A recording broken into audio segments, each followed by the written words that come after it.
अब इस सेगमेंट पे हम बात करेंगे पीएसयूज को लेकर के। खासतौर से आज हम काफ़ी अच्छी रिकवरी इस गिरते बाजार में भी हम देख रहे हैं कि आ रही है, जो है डिफेंस स्टॉक्स के अंदर। मझगांव डॉक मैम 4.25% ऊपर शानदार रिकवरी देखने को मिल रही है, 2585 का लेवल। कैसे देख रही हैं आप इस रिकवरी में? क्या कोई पोजीशन बनाई जा सकती है करंट लेवल पे? आपका व्यू क्या होगा मझगांव डॉक को लेकर के? मस्टॉक अभी चल रहा है 2500, क्लोज टू 2600 आ गया अभी। And this was kind of 2600 हमारा टारगेट था, तो वो आ गया है। बट आगे फ्रेश बाइंग करने से पहले मेरा एक डिस्क्लोज मैं ये बताना जरूर चाहती हूँ कि अगर आपने पहले की एंट्री बनाई है तो 2600 वाज द टारगेट, बुक करिए। बट अगर, क्योंकि जैसे अभी शुरुआत में हमने बात की कि डिफेंस और माइनिंग्स कुछ ऐसे दो सेक्टर्स मुझे लग रहे हैं जहां पर थोड़ा बहुत गवर्नमेंट का बजट के दायरे में, बजट के ध्यान पे कुछ अच्छा पॉजिटिव आ सकता है एज कम्पेयर टू बाकी अदर सेक्टर्स रिएक्शन करते हुए दिखे। ये दो सेक्टर्स है जो रिएक्शन करते हुए दिख सकते हैं आपको पॉजिटिवली। तो फिलहाल मस्टॉक में एंट्री बनाने से पहले आपको अपना स्टॉप लॉस स्ट्रिक्टली डिफाइन कर लेना चाहिए, एंड दैट इज, पहले स्टॉप लॉस समझिए जो कि है 2400 का। इससे नीचे होल्ड करने की जरूरत नहीं है। नाउ अगर आप इसमें अब जो ट्रेड प्लान करें, यानी करंट प्राइस पर खरीदना है या नहीं, खरीद सकते हैं। टारगेट जो होंगे यहाँ पे 2700 रुपए से लेकर के लगभग 2870 के हम देख पाएंगे। लेकिन स्टॉप लॉस को प्रायोरिटी पर रखिएगा, अगर ब्रीच हो जाए तो प्लीज इफ एंड बट नहीं करना। ठीक है मैम, ये बात यहाँ पर निकल करके आई है मझगांव डॉक को लेकर के। मझगांव डॉक के अलावा आज हम देख रहे हैं कि अच्छा मोमेंटम बनता हुआ पूरे शिपिंग डिफेंस में ही अच्छी मजबूती है। मैम जीआरएससी देखिए ज़रा, जीआरएससी में करीब 2.5% की तेज़ी आती हुई दिखाई दे रही है। ये भी 2500 के ऊपर ट्रेड करता हुआ 2.25% ऊपर जीआरएससी का शेयर। थोड़ा हाई बीटा है, क्या करना चाहिए? खरीद सकते हैं। स्टॉप लॉस देखिए सिंपल, हम यहाँ पर अभी क्या कर रहे हैं, मैं इस चीज को थोड़ा सा आधे मिनट में एक्सप्लेन करूंगी। हम यहाँ पर कुछ स्टॉक्स को टाइम करने की कोशिश कर रहे हैं कि बजट तक क्या ये अच्छा कर सकते हैं। So when we are trying this attempt, जो कि हमेशा कहा जाता है कि टाइम मत करो मार्केट को, तो हम यहाँ पर वही कोशिश कर रहे हैं। तो उस कंडीशन में हमको अपने आप को प्रोटेक्टिव रखने की जरूरत है, दैट इज स्टॉप लॉस। तो क्योंकि टेक्निकल्स ठीक लग रहे हैं, बजट पास में है, तो पॉसिबल है कि स्टॉक आपको 10 से 25% के मूवमेंट करते हुए दिख जाए down the line one month. तो उस कंडीशन में आपका स्टॉप लॉस ध्यान से रखिएगा। मैं बार बार जहां मुझे मौका मिलेगा मैं ये बोलूंगी, तो जिससे कि आप लोगों को इस चीज में बिल्कुल भी कंफ्यूजन नहीं होना चाहिए। सो इट्स अ बाय, 2500 के आसपास है, 2510 के आसपास, 2510 के आसपास है, खरीदने लायक है। यहाँ से जो फर्दर एक टारगेट दिख रहा है और वो 2750 से लेकर के लगभग 2900 का है। स्टॉप लॉस जो हम यहाँ पर मेंटेन करेंगे वो स्टॉप लॉस यहाँ पर 2200 का होगा। एंड पिछला पास्ट भी ये देखा गया है कि जब जब जीआरएससी अपने 200 दिन के मूविंग एवरेजेस के पास आता है, तो अगले कुछ क्वार्टर्स इसके होते हैं। यानी थोड़ा बहुत कंसोलिडेशन जरूर देखा गया, लेकिन उसके बाद की जो रैली है वो अच्छी एक्सटेंडेड रैली रही है, अच्छा अपसाइड का मूवमेंट रहा। सो सिमिलर आउटलुक यहाँ पर बन रहा है। मौका है, वैल्यूएशन ठीक है, प्राइस अपने पुरानी हिस्ट्री के प्राइस पैटर्न 200 दिन के मूविंग एवरेज के पास है। तो कॉशियस अप्रोच में अच्छे रिटर्न के लिए लिमिटेड एक्सपोजर के साथ देखा जा सकता है। ये बात यहाँ पर निकल करके आई है। इसके बाद जरा बातचीत करेंगे मैम, जरा कोचिन शिपयार्ड को देखिए। अब थोड़ी सी रफ्तार हम लोग बढ़ाते हैं। कोचिन शिपयार्ड के अंदर भी 2% के आसपास की मैम तेज़ी देखने को मिल रही है, और ये 1612 का लेवल यहाँ पर आता हुआ दिखाई दे रहा है। इस पर एक हमारे दर्शक थे, उन्होंने सवाल भी भेजा हुआ है, और ये नीलकमल जी हैं, नीलकमल चौहान जी जानना चाह रहे हैं इसको लेकर के। इस पर आपका व्यू क्या होगा मैम? देखिए, आज मत खरीदिए। इसको खरीदने के लिए जो सही भाव मुझे लग रहा है वो है आपका 1470 के आसपास, थोड़ा बहुत plus minus 10 points plus minus, वहां पे हम जीआरएससी को देख सकते हैं। और जो टारगेट हम यहाँ पर देखेंगे इसके अगेंस्ट में 1850 से लेकर के लगभग 2100 के टारगेट हमको यहाँ पर देख सकते हैं। तो थोड़ा सा नजरिया जो है आपका एक्सटेंड करिए, थोड़ा सा वेट एंड वॉच वाला रखिए। 1-2 दिन में ये भाव आना चाहिए, तब हम इसमें एंट्री बना सकते हैं। ये बात यहाँ पर कोचिन शिपयार्ड को लेकर के निकल के आई है। कोचिन शिपयार्ड के बाद जरा बात हो जाए एक और शेयर की, जिस पर कि हम शिपिंग डिफेंस पे काफ़ी ज़्यादा, मैम ये 218 के आसपास चल रहा है शिपिंग कॉर्पोरेशन ऑफ इंडिया। क्या व्यू ले रही मैम अभी इसको लेकर के? पहले तो एक शानदार रैली रही, अब एक ठहर सा गया है, सुस्ती आ गई है। तो क्या एक बार के लिए जिनके पास है निकलने की कोशिश करें या बने रहें? क्या व्यू ले रही हैं अभी शिपिंग कॉर्पोरेशन को लेकर के? शिपिंग कॉर्पोरेशन आपसे टाइम का डिमांड कर रहा है और एक स्टॉप लॉस डिफाइन कर रहा है 200 रुपए का। जो है वो बने रहिए, थोड़ा टाइम दीजिए उसको। 200 रुपीज का स्टॉप लॉस मेंटेन करके रखिए, अभी 218 पर है फिलहाल। क्या ये 200 के आसपास आएगा या नहीं, अगर आप मुझसे प्रोबेबिलिटी वाइज पूछे तो मुझे लगता है आएगा।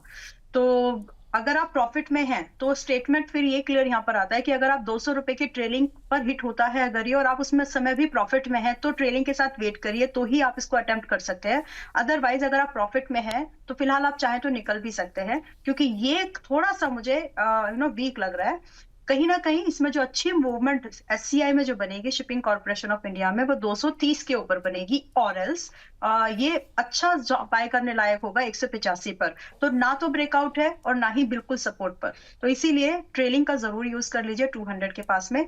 फ्रेश बाइंग अगर करने का प्लान भी कर रहे हो तो दूसरा स्टॉक जैसे मस्टॉक था, जीआरएससी था, वो ज्यादा बेटर है इससे as per the current price. ये बात।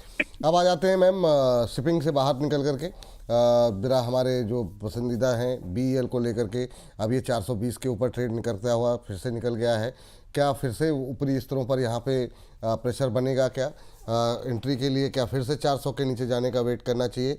अभी क्या सलाह रहेगी? और जिनके पास है वो क्या इसी दायरे में खेलते रहें कि 420-25 के आसपास आए तो एक बार प्रॉफिट बुक करें, फिर नीचे आए 400 के नीचे तो एंट्री करें, आप 20-25 रुपए में खेलते रहें? आपकी सलाह क्या रहेगी बीएल को लेकर के? बीएल में 440 इज एक्सपेक्टेड टारगेट, और 1 मंथ के व्यू के साथ में ये टारगेट एक्सपेक्टेड है, तो जो है वो बने रह सकते हैं। 420 के पास में भी चल रहा है।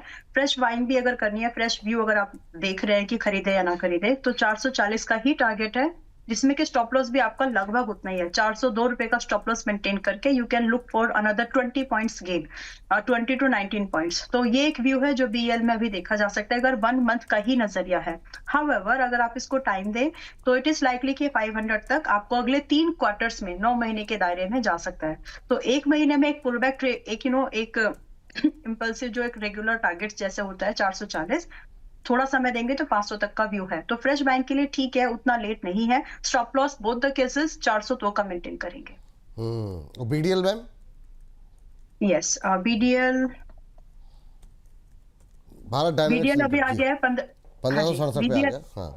हाँ जी, बीडीएल अभी आ गया 1567 वक्त पे चल रहा है अभी, तो यहाँ से भी खरीदने लायक है। मैं फिर से बोलूंगी 1520 हमारा फर्स्ट टारगेट था, हिट हो गया, अब ये सेकंड टारगेट की तरफ जा रहा है। तो जो भी लोग इसमें फ्रेश बाइंग करने के बारे में सोच रहे हैं, तो जो मेरा आउटलुक पहले था, जो व्यू पहले था, वो अभी भी पॉजिटिव ही है इसके ऊपर। आप सेकंड टारगेट का वेट कर सकते हैं। फ्रेश बाइंग करने वालों के लिए स्टॉप लॉस जो है छोटा रख लीजिए इस बार, 1430 यानी 1430 रुपए का स्टॉप लॉस मेंटेन करिए।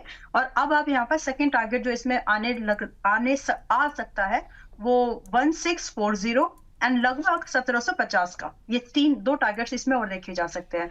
एक्सपोजर इस समय लिमिट कर लीजिए, क्योंकि आप बजट को ध्यान में रखते हुए स्टॉक्स पर एंट्री बनाने की कोशिश कर रहे हैं। सो मेक श्योर कि अपना एलोकेशन कम रखें इस बार। और मैम ये जो आपने कुछ नाम सजेस्ट किए थे उनमें अभी क्या स्ट्रेटजी होनी चाहिए? जैसे आइडिया फोर्ज को लेकर के आप पॉजिटिव थी, थोड़ा सा नीचे आता हुआ दिखाई दे रहा है 477 के आसपास, जबकि बाकी पीएसयूज बाकी डिफेंस स्टॉक्स ऊपर हैं। क्या व्यू रहेगा आपका आइडिया फोर्ज को लेकर के अभी? आइडिया फोर्ज में बने रहने की सलाह है, क्योंकि अगर आप पारस तो मेरे पास है, but Paras, HAL, new age, drone industries को अगर आप थोड़ा देखें तो 2-3 कंपनी ही हैं। द्रोणाचार्य हो गया, आइडिया फोर्ज हो गया, जिनको गवर्नमेंट के पास में एक्सेस है। इसी कंसिडरेशन में, और जिस तरह से हम देख रहे हैं कि ड्रोन का यूटिलाइजेशन बढ़ा है तो इस तरह की चीजों को ध्यान में रखते हुए अगर हम देखें तो आइडिया फोर्स जैसी जो टेक बेस्ड कंपनी है, जो डिफेंस में एयर सेगमेंट में अच्छा सपोर्ट दे रही है, उनके लिए हमको जो सर्वेलेंस, सिंपल स्टेटमेंट में सर्वेलेंस को करके जो इंडस्ट्रीज है, जो कंपनी जिनके पास गवर्नमेंट कॉन्ट्रैक्ट है, एंट्री है, तो उनको अभी होल्ड करके रखना चाहिए। इसमें थोड़ा बहुत बूस्ट हमको बजट में दिख सकता है। सो कंसिडरिंग दैट, आने वाले जो टारगेट मुझे दिखते हैं 540 के आसपास से लगभग 600 के टारगेट तो है ही। एक साल की नजरिए से 700 की भी पॉसिबिलिटीज है। So those are already invested रखिए 415 का स्टॉप लॉस मेंटेन करके रखिएगा, क्योंकि इसके बाद सपोर्ट बहुत दूर है फिर। ठीक, आपने अभी बात की पारस को लेके, आपके पास है एक जनरल व्यू क्या होगा आपका? हालांकि ये पहले से ही डिस्क्लोजर दर्शकों को पता रहे कि ये जो है इसमें एक्सपोजर मैम का है, मैम क्या व्यू ले रही हैं अभी आप? मैं इसमें पॉजिटिव आउटलुक रख के ही अपने पोर्टफोलियो में रखा हुआ है। और अभी भी जो इसमें जो इंटैक्टेड टारगेट्स हैं 800 से 900 के targets down the line 1 year देखती हूँ, तो दिसंबर 26 खत्म होते होते ये भाव इसमें आने चाहिए। That's the view. ये 2700 के आसपास डेटा पैटर्न में कुछ संभावनाएं दिखाई दे रही हैं। ये तेज़ी से ऊपर से अब नीचे की तरफ जा रहा है। आज इसने इंट्राडे हाई 2762 का लगाया था। अब वहाँ से अगर हम देखें तो 66 रुपये टूट गया है, 66 रुपीज़ के आसपास। क्या व्यू ले रही हैं अभी आप? देखिए, इसको अभी आप ट्रेड करेंगे तो वही बात है कि लिमिटेड एक्सपोजर से करिए। बहुत ज्यादा स्टॉक्स डिफेंस के ऐसे हैं जो डाली पर लटके हुए हैं, इधर गिरे तो खाए, उधर गिरे तो बहुत अच्छी ऊपर मेक और ब्रेक, इस भाषा में इसको बोलते हैं, मेक और ब्रेक है। तो अगर ये ऊपर जाएंगे तो अच्छी खासी रैली को कंटिन्यू करेंगे। अगर सेंटिमेंट बूस्ट हो गए तो to be specific data pattern आज की डेट में अगर आप इसको 2700 पर वापस खरीदार बन रहे हैं, then do not make your stop loss below 2400। 2400 के नीचे स्टॉप लॉस रखने की जरूरत नहीं है, रखना भी नहीं है। एंड स्टॉप जो टारगेट है यहाँ पर लगभग 2950 से लेकर के 3200 के टारगेट की हम एक्सपेक्टेशन रख सकते हैं। बट ट्रीट दीज जो आज जो भी मैं डिफेंस स्टॉक्स पर बात कर रहे हैं, हम लोग जो बाइंग दे रहे हैं, ये बहुत ही रिस्की एंट्रीज हैं बिकॉज टाइम बाउंड होकर के हम लोग इनको देख रहे हैं। देन प्लीज स्टॉप लॉस को कंसिडरेशन में जरूर रखिएगा। ठीक। तो बहुत लोग भावुक हो जाते हैं। एक भावुक टिप्पणी आई है आपके लिए।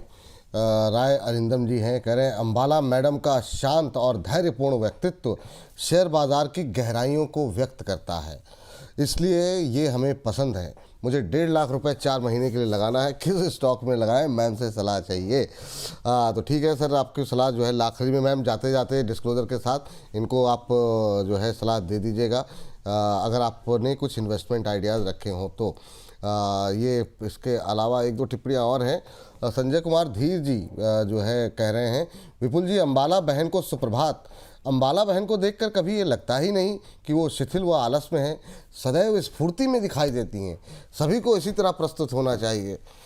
अंबाला मैम, आपकी फ़ैन फॉलोइंग बहुत तेज़ी से बढ़ रही है। देखिए मतलब दर्शकों की जो एक से एक टिप्पणियाँ जो है वो आती हुई दिखाई दे रही हैं। चलिए आगे बढ़ते हैं लेकिन हम, और मैम जरा 2-3 मिनट हैं, तब तक हर्ष बाबू भी आने वाले हैं, तो ज़रा हिंदुस्तान कॉपर देख लेते हैं फटाफट। थोड़ी सी मेटल के शेयरों पे भी थोड़ी सी रिकवरी है, 0.5% ऊपर है। क्या करें? हालांकि पीएसयू स्टॉक्स है लेकिन फिर भी कल की पिटाई के बाद वेदांता चल रहा है, तो हिंदुस्तान कॉपर के बाद वेदांता पे बातचीत करना चाहेंगे। पहले हिंदुस्तान कॉपर। नहीं, अभी इस वाले पुल बैक में नहीं खरीदना है। हम लोग पहले ही डिस्कस कर चुके हैं कि ये जो एक्सटेंडेड, ये जो पुल बैक है, ये अप ट्रेंड का पुल बैक है, आना चाहिए था, मोर एक्सपेक्टेड एंड अवेटेड था। तो इस पुल बैक में अभी नहीं एंट्री बनाना है। हिंद कॉपर फिर भी एक बार एंट्री के बारे में हम 480-85 के आसपास जरूर सोच सकते हैं। Currently it is at 525। Pull back मैंने मत खरीदिए। आई मीन इस जो अभी अपसाइड का 1-2% का मूव है, इसको रोक, इसमें मत बाय करिए। 485-80 के आसपास थोड़ा फर्स्ट स्टेज का जो बाइंग आपको करना है वहां पर आप थोड़ा कर सकते हैं। एंड ग्रेजुअल मोड पर इसमें सिप की आदत डालिए अगले कुछ महीनों तक, and then hold this stocks for another 1 to 1.5 year. ये अच्छे चलेंगे लेकिन बाइंग अच्छी करने की कोशिश करिए। इसीलिए पहले से पता है आपको कि 480 पर पहली बार आपको अटेंशन लेना है। ठीक। वेल जी मैम, अगली कंपनी जो मैंने आपको बताई थी उस पर थोड़ा सा टिप्पणी अगर आप कर दें।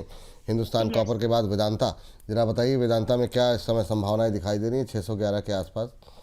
वेदांता भी थोड़ा सा करेक्ट होगा फर्स्ट ऑफ, एंड अगेन जो एक बिग लॉस हुआ है उनकी पर्सनल फैमिली में, वो मतलब वी वुड लाइक टू नहीं, बड़ा ही दुखद रहा। और कल अनिल अग्रवाल जी ने बड़ी भावुक टिप्पणी सोशल मीडिया पे डाली थी।